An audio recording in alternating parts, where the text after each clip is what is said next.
Muy buenos días, Panamá. Hoy es miércoles 1 de febrero. Usted nos ve por Next, Canal 21. Nos escucha por KW Continente.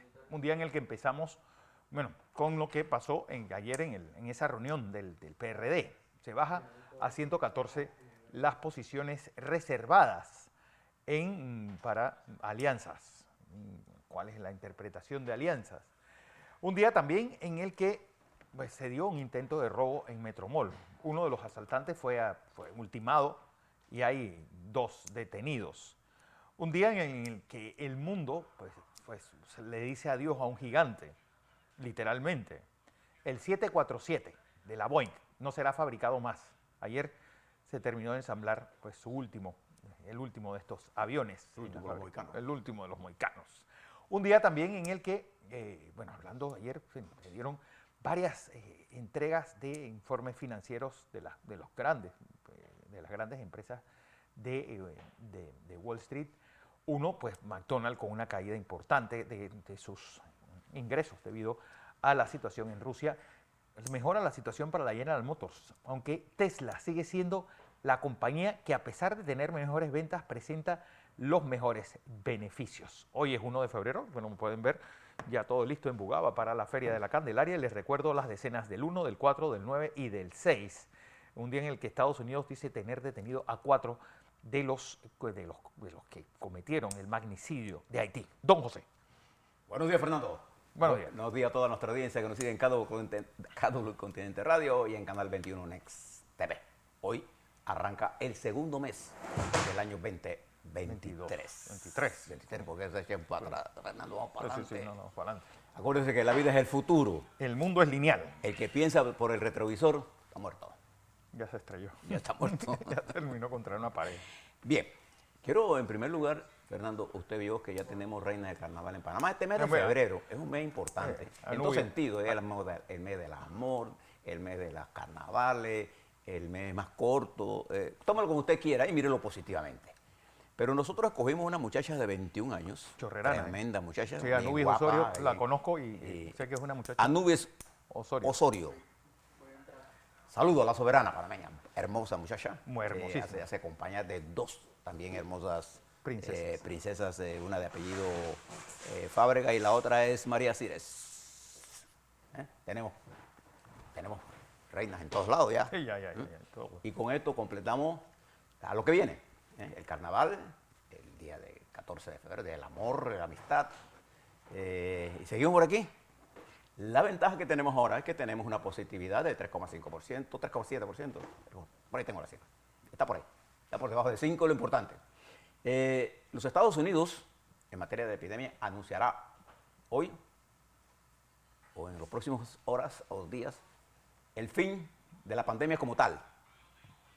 Y miran que ha costado, arranca una nueva política sanitaria con respecto a este fenómeno. Pero José, que a mí me gustaría que desde ayer, cuando España anunció que también va a levantar el uso de la mascarilla, es decir, levantar el llamado o la declaración de pandemia significa que esta enfermedad va a quedar como endémica en el mundo. Sí. Como la viruela o como... Queda como una enfermedad más que tenemos que atender y vacunarnos anualmente. Ahora, lo que planteó la Organización Mundial de la Salud, que es la rectora mundial, es que estamos en un periodo de transición. Es decir, hacerla endémica. Estamos a hacerla endémica. Y porque hay algo porque supongo que en 1919, porque a diferencia de la mal llamada gripe española, esta desapareció. Es decir, nosotros los seres humanos no hemos tenido que volvernos a vacunar contra esa gripe, cosa que sí va a pasar con esta. Probablemente, depende de cómo vaya evolucionando. Acuérdense que los virus en general, y este es un virus en particular, el SARS-CoV-2, mutan. Y unas veces pueden mutar para más patogenidad, otras pueden que no. Todo el comportamiento va a ser estudiado. El problema que vamos a tener, sobre todo países como Estados Unidos, es que la vacuna se va a vender allá. Sí, bueno, Pfizer anunció 123 o 130 dólares. En Panamá, el sistema récord de beneficio. El sistema de vacunación en Panamá es gratuito. De manera que en Panamá, o sea, usted lo hace en las estructuras de gobierno. Sí, igual que la influencia. La influenza, pues, viene a la escuela, no está de más. Pues, No, ponerse hay que eso. vacunarse. Hay que vacunarse. Nosotros somos personas, este país, acostumbrados a vacunarnos, con Sí. un servicio sanitario muy bueno, que dicho sea pasó, una de las cosas que nosotros heredamos positivamente de los Estados Unidos. Bien, algunas cosas importantes están pasando en el mundo que tiene conexión con lo que está ocurriendo en nuestro país. Comienzo por decirle que en el día de ayer se celebró una reunión en la frontera de Colombia, en la ciudad de Tulcán, que es la frontera entre Colombia y Ecuador, Ecuador. en la que participó el gabinete, no el presidente, el gabinete del presidente de Colombia y el gabinete del presidente de Ecuador. Lazo y Petro se entrevistaron con sus respectivos gabinetes para la creación de una comisión binacional para atender qué cosa, dos temas fundamentales, aparte de los temas secundarios que tienen que ver con las relaciones comerciales.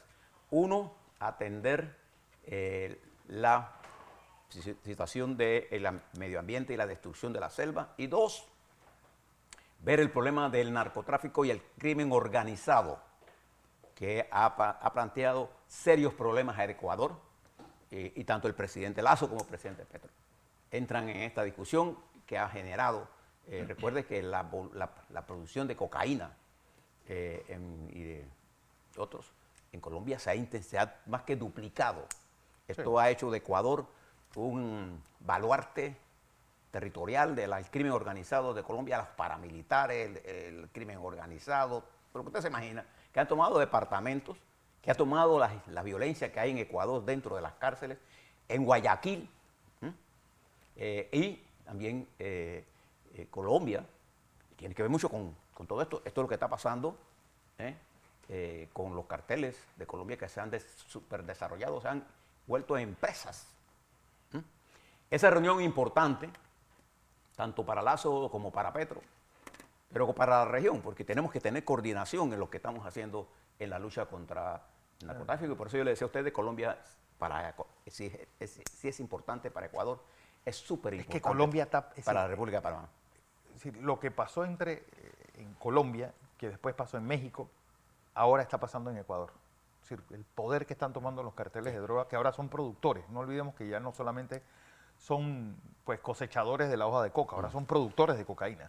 Observe cómo está evolucionando Sudamérica, porque eso nos toca a nosotros también. Fíjese lo que está pasando en un país como Paraguay, que pocas veces está en el escenario nuestro. La Comisión Interamericana de Derechos Humanos condenó a Paraguay por la destitución del fiscal Alejandro Nicén Percolini, que estaba estudiando el tráfico ilegal de robo de automóviles. Ya los Estados Unidos sancionó al expresidente Cartes por su vinculación al financiamiento y al lavado con los terroristas del Hezbollah. Ecuador es uno, y además le congeló los activos en los Estados Unidos de toda su industria de exportación de frigoríficos, tabaco. Ese es el rey del tabaco. El rey del tabaco. Y está prestándole atención a lo que está ocurriendo en Paraguay. Y fíjese por dónde va esto en Paraguay. Mientras en Perú, observe que el distanciamiento, hay una columna que lo vi en Metro Libre, el gran daño que las dirigencias políticas le están haciendo al Perú, la falta de visión de qué es lo que quiere. Primero el golpe que el presidente Castillo quiso darle a la democracia, emulando a Fujimori. Exacto. En otra época, un presidente que no tenía ni siquiera no tenía el apoyo que tenía Fujimori. Fujimori dio un golpe y fue en el mejor momento el de su mejor momento presidencia. de su desarrollo, porque estaba pegándole duro Al la Sendero guerrilla, Luminoso. y fue el que puso disciplina allí. Pero este presidente da un golpe y al golpe lo responden, si bien es cierto, la sucesión es constitucional, pero el asalto al poder lo dan las fuerzas tradicionales en forma y la presidenta renuncia a sus orígenes. Eso ha profundizado la crisis y se espera que en la mañana de hoy, a las 11 de la mañana aproximadamente, hora nuestra, Perú decida, su Congreso, decida si va a adelantar las elecciones o no, mientras las movilizaciones contra Lima son multitudinarias, aunque los voceros de la derecha digan que son 3.000, 4.000, hay miles de personas en la calle.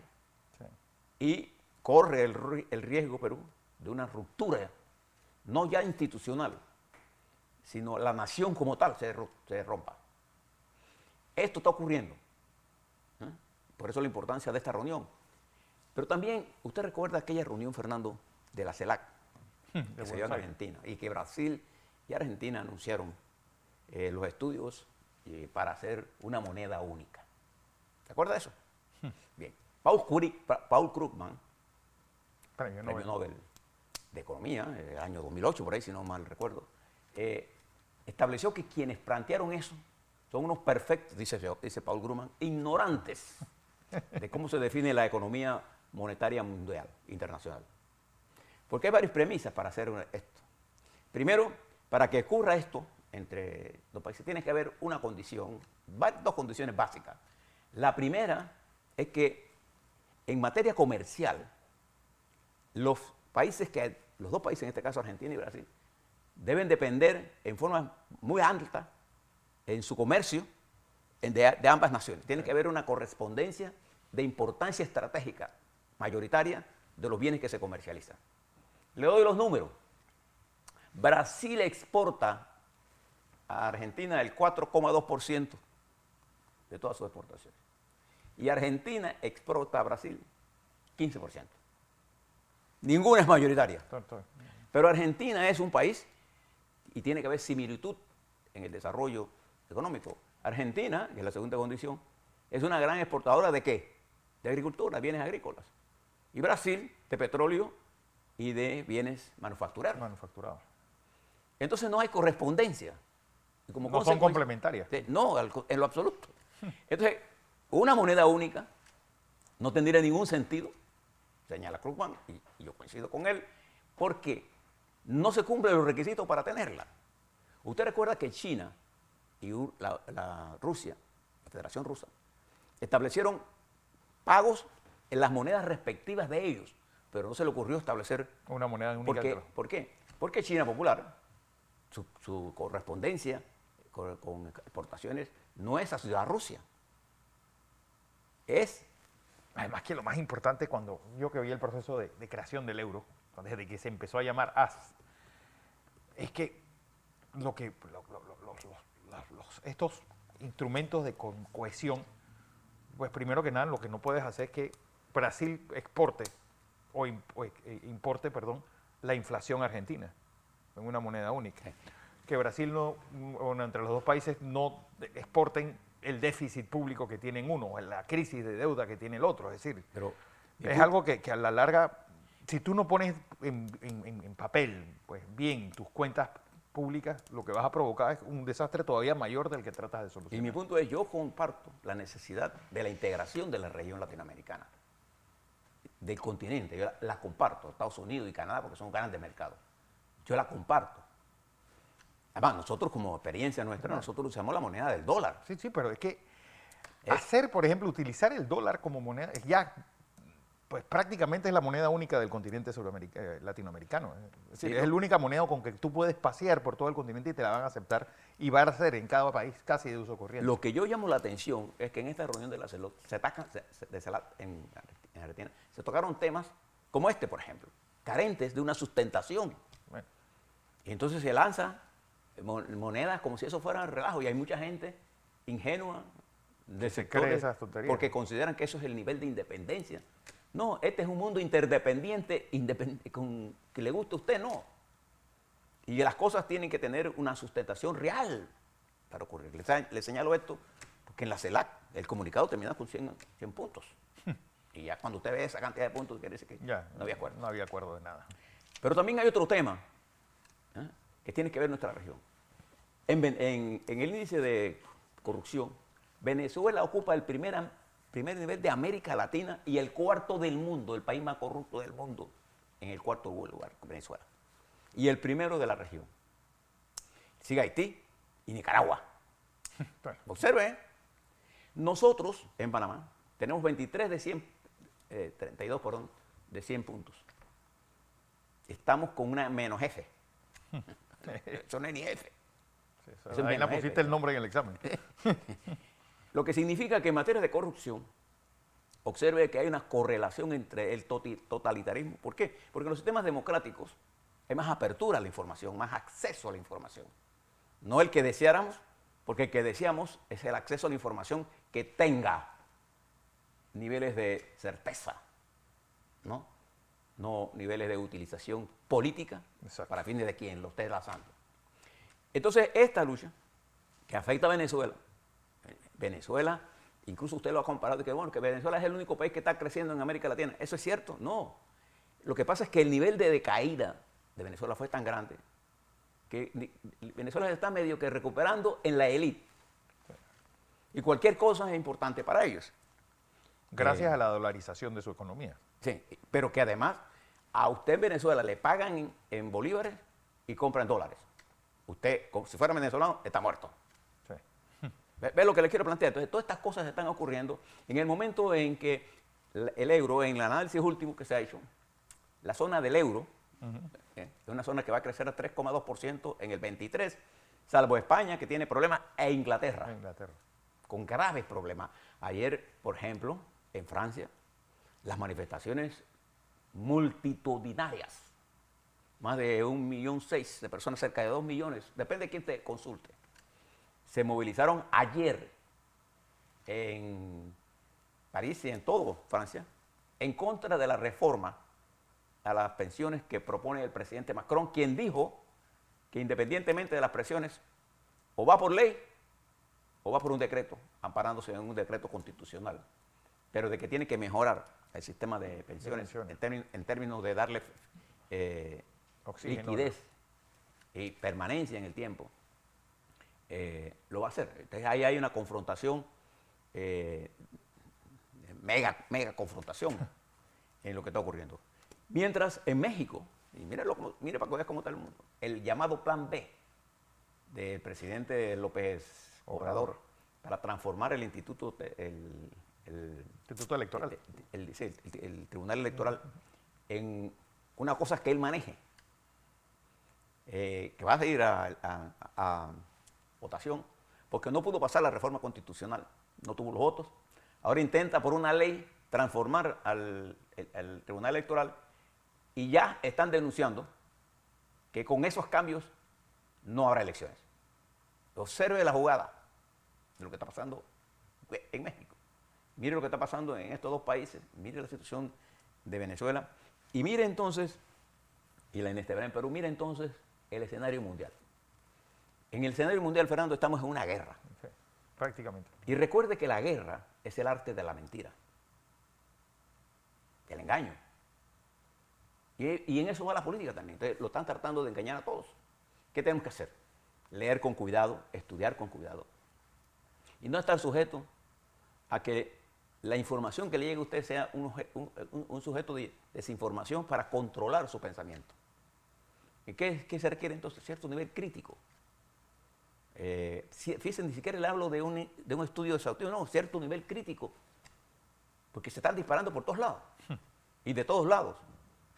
Y entonces, en este nivel, fíjese lo que está pasando en Ucrania, los ataques a Irán, el ataque a Pakistán con la sinagoga que explotó, el ataque a Irán que se atribuye a la efectividad de los servicios de inteligencia israelíes, los problemas que hay en Ucrania, donde Rusia ha intensificado sus ataques y donde ha tomado una ofensiva, y el desarrollo tecnológico de Ucrania con los drones y con el nuevo esquema mundial, la inteligencia que se ha penetrado en todos los niveles para perseguir a todos. Todos estamos siendo observados. Entonces usted tiene que ser bien cuidadoso. Sobre todo en las redes sociales. En las redes sociales. Porque estamos expuestos en una forma casi a rajatabla, Permanente. a tiro de pistola, de ser el más listo, de ser sorprendido en informaciones falsas y que además después se recogen en medios para tratar de influir en su pensamiento. Todas estas cosas son importantes porque no debemos olvidar que en este nuevo replanteamiento geopolítico, Panamá, nuestro país, es uno de los objetos en disputa. Y la suerte, para nosotros, ese nivel de importancia nos da un alto nivel de responsabilidad. A la vuelta, quiero hablarle no solamente de esto que le he hablado del mundo, esto tiene un efecto directo en nosotros. Quiero hablarle de la resolución que ayer reformó el Comité Ejecutivo Nacional del PRD. ¿Y qué fue lo que realmente reformaron? ¿Qué es lo que se planteó? Bueno, era como si no hubieran escuchado lo que estábamos haciendo análisis aquí. Lo que nosotros dijimos aquí era exactamente lo que debían hacer. Bueno, ayer el Partido Revolucionario Democrático hizo los ajustes. No hay ninguna ley que diga que cuando uno mete la pata, la debe dejar adentro. No hay ninguna ley. ¿Qué efecto tiene esto en el cuerpo social? El Tribunal Electoral tuvo acciones en esto, también tiene que mirarlo de cambio democrático. Vamos a hablar sobre eso. Vamos a hablar sobre los eventos del fin de semana que están planeados. ¿Cuál es la dinámica que hay en todo esto? ¿Cómo anda nuestra economía? ¿Y cuál es el sentir de nuestro pueblo? Quiero hablarle un poco sobre esas teorías que andan por ahí de que hay aumento de tarifas eléctricas. Vamos a hablar de las cosas que le interesan a usted. Así es.